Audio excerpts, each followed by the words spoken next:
You guys asked for some boxing predictions. I am bringing them. This is the Boxing Beat. We're going to be talking about Jake Paul versus Tyron Woodley 2, Gilberto Zurdo Ramirez versus Yunieski Gonzalez, Joseph Parker versus Derek Chisora 2, and Artur Beterbiev versus Marcus Browne. Some good fights this weekend. I can't wait to get into it. Smash that like button, guys. If you're new to the channel, make sure to subscribe and turn those post notifications on too. Looking forward to this first episode of the Boxing Beat. Let's start it off, though. It's Jake Paul versus Tyron Woodley. Now, we did talk about this fight earlier on in the week. We'll talk about it once again. And if you do want to see that original video, I will link it in the description. Looking at this fight, short notice replacement, Tyron Woodley, mixed martial arts background. That's not enough time. 2 weeks to transition it now to pure boxing when he's already thinking about doing MMA fights.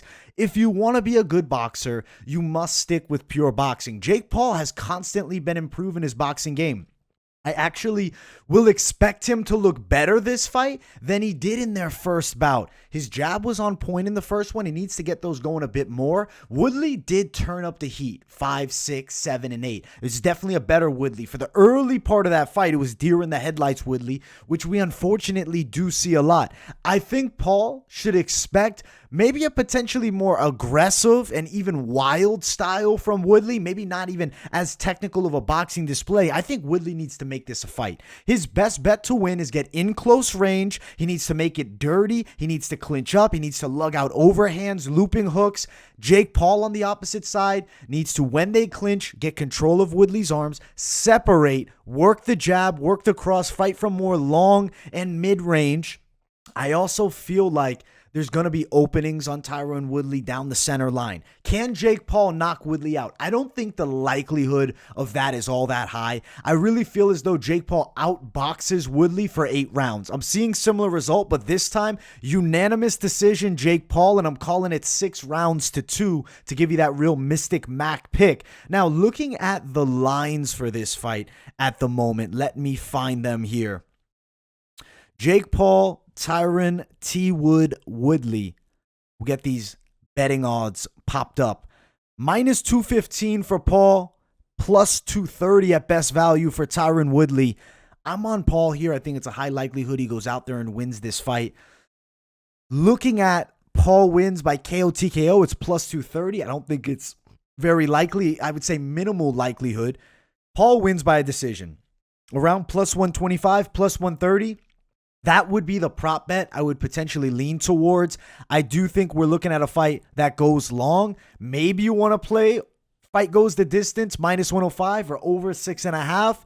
I got Jake Paul here. I wouldn't think he's a terrible money line bet either. But of course, Tyron Woodley, the championship level mixed martial artist, will always have a punching chance. No matter what type of glove he's in or no gloves, MMA, boxing, it doesn't matter. He hits hard. And if he touches you with a clean strike, he can definitely knock you out. But the pure technical boxing edge leans far with Jake Paul. And I do expect him to go out there and get a win by a unanimous decision. Maybe you like that Paul wins by decision prop. Plus 130. That is the one that I like most here. I do expect Paul to win. It's unfortunate. Woodley now taking 2 losses to Jake Paul.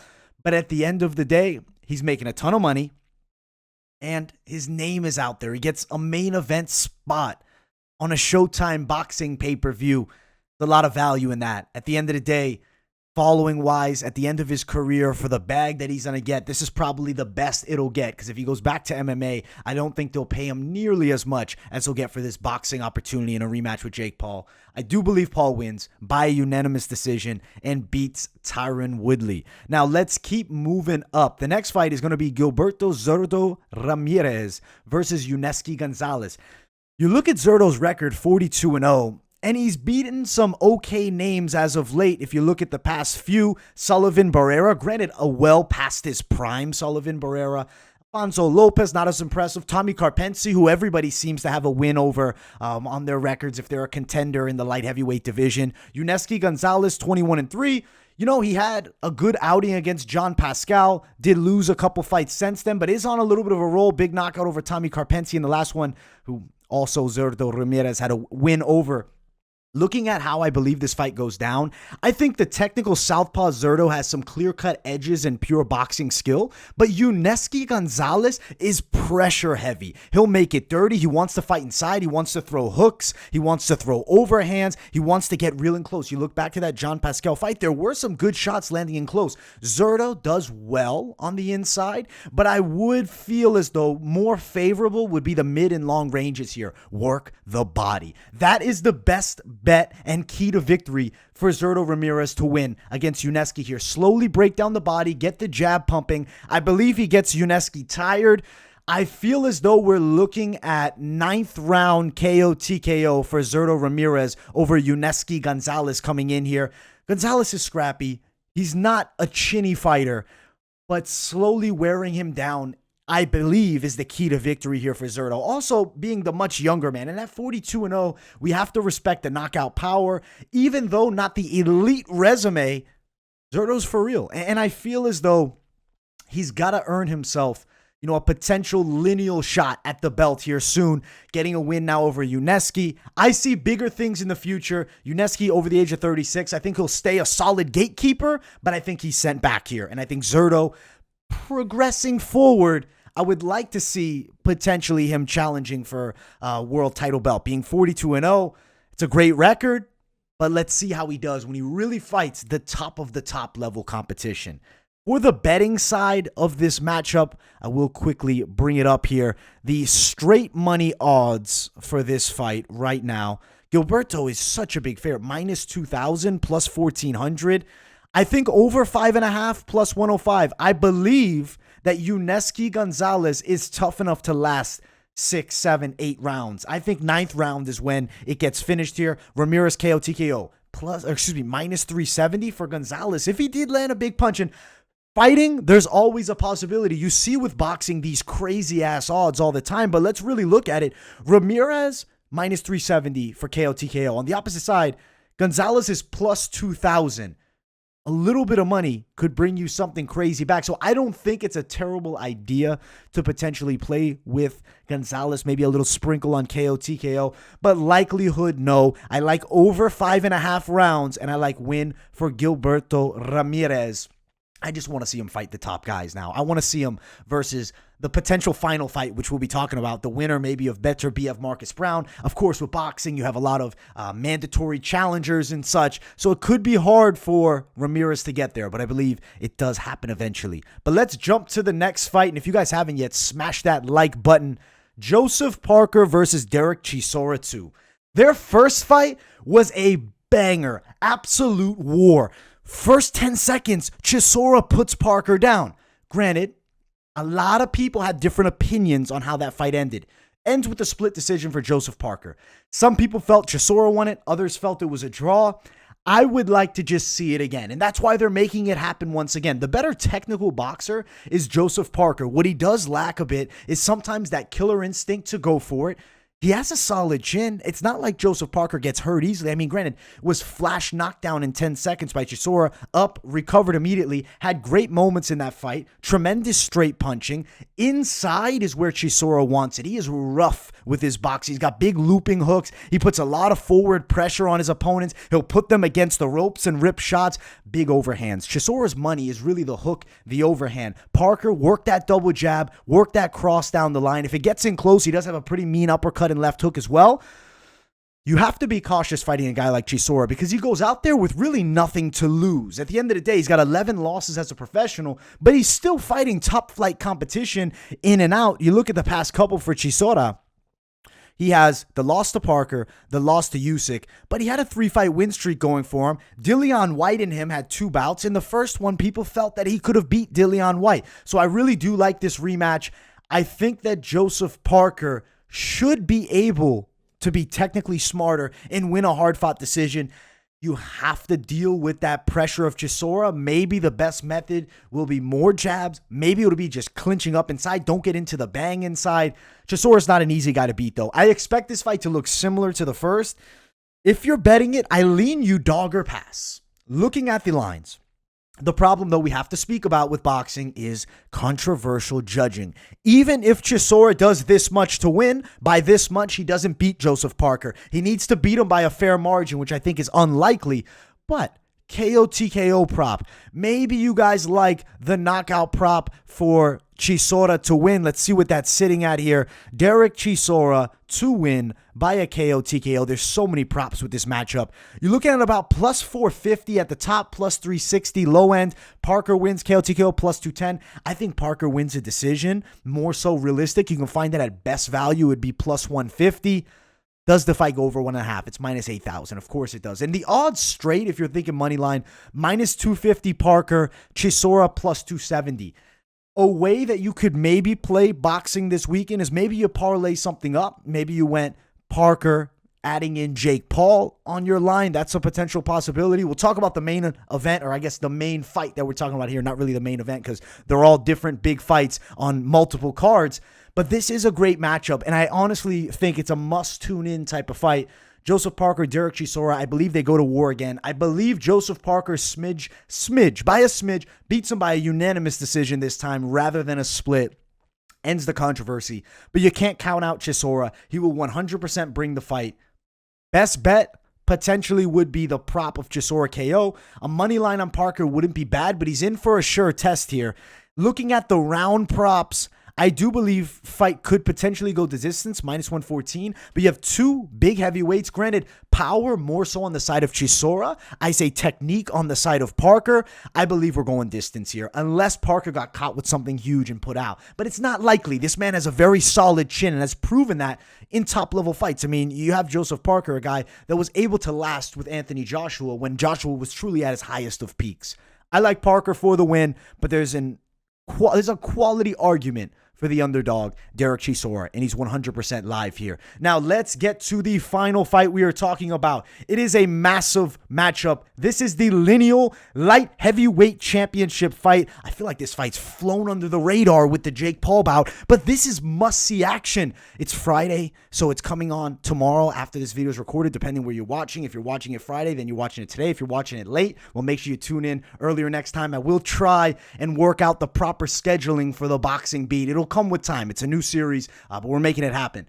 Artur Beterbiev versus Marcus Browne. First and foremost, I am super excited to see Beterbiev back in action again. I have always been a fan of him since his early career when he had fights in the single digits. I remember he beat Gabriel Campillo. The power is deadly with Beterbiev. Excellent pressure, high guard stance, slowly breaks his opponents down. And if you look at his power, it's thudding every shot. Alexander Grodzik, that fight was pretty recently. I might have botched the name there. Alexander Vodzik. It's very hard for me to say that last name. I apologize. But I remember that fight. And what you saw is a great level fighter in Alexander get retired by Artur Beterbiev. His power is on a different level. He breaks you down and he will make you quit. All victories by knockout. Marcus Browne on the opposite side is actually a really talented southpaw. Fast. Does have power. Not necessarily the same level of thud, though, as a Beterbiev, but he hits hard. Good straight cross hook combos. He's extremely fast. He can dig to the body well. Problem we see is him getting caught with counter hooks. His chin can come a bit high. He's going to have a little bit of a heightened reach advantage here. I also think he's the quicker guy. The thing is, you're not going to hurt Beterbiev easily. He has been put down in the past. We've never seen this man lose. He's 16-0, and he's knocking everyone out. I believe the same happens to Marcus Browne. He will suffer that same fate. Marcus Browne is a really good boxer and a great southpaw. I really love his style. The fight against Jean Pascal, though, even though he's outpointing Pascal by a wide margin, was put down 3 times in that fight. It goes to a technical decision, and he loses it unanimously. Does bounce back, but let's look at the bounce back win. Denis Grachev. That's not a win that does huge things for you here. Doesn't really get me like, oh, wow, this is it. Not great.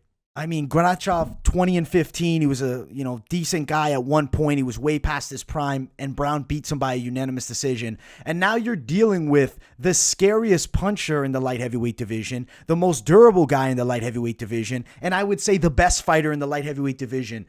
I feel like Beterbiev is going to probably stop Marcus Browne around the 7th or 8th round. I'm going to pick 7th round, but I could see it 8th. I could see it 9th or 10th. I could see it in the 1st because Marcus Browne, not saying he's chinny, but there are questions with the chin. We have seen him put on the floor before, and I know he's getting put down here. Beterbiev continues the knockout streak, defends the belt once again, and I think we need to enjoy Beterbiev while we have him because he truly is a great light heavyweight, and he's really making his mark here, and I think he runs through Marcus Browne, and we're potentially looking at that Dimitri Bivol super fight. That's the one that I want. Now, also, another one, Canelo, maybe, but I think Canelo knows this is a real scary fight because it takes one from Beterbiev. Now, continuing to the odds here, Beterbiev, straight money. Of course, he's a super widespread favorite. It's the main event of a boxing fight. Best value, minus 950, plus 700 for Browne. I think we're going under 8.5. That's minus 110. Beterbiev KO TKO, minus 250. I think the streak will continue. Marcus Browne, if he was to win by KO TKO, is plus 2,000. I don't see that being any bit likely. Let's see if we could potentially do some round props that might be valuable here. Beterbiev wins in round 7 to 9. You can find it at about plus 300. I like that potential prop. I do also believe Beterbiev could win 7 to 12. That is 125.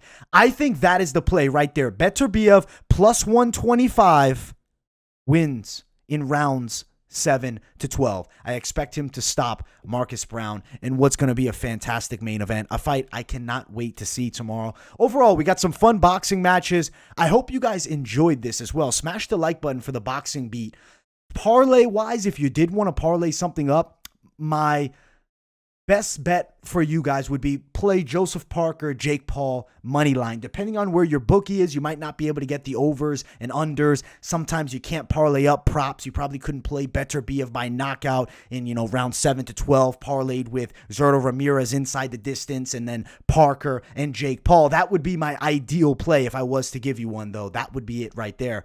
I feel like we're going to see some great boxing this weekend. Unfortunately, some of these huge fights are flown so under the radar because of the Jake Paul fight. Can't wait to see it, though. I hope you guys enjoyed episode number 1 of the Boxing Beat. If you guys are new to the channel, make sure to do me the favor, subscribe, turn the post notifications on. Don't forget to like the video. Let me know in the comments what you guys think of the Boxing Beat episode 1. We're going to keep on doing it. We'll get more consistent with the series, especially heading into the new year. We'll perfect it, and it'll be a regular thing. Much love, guys. Thank you all so much, and I will see you all in the next video. Peace.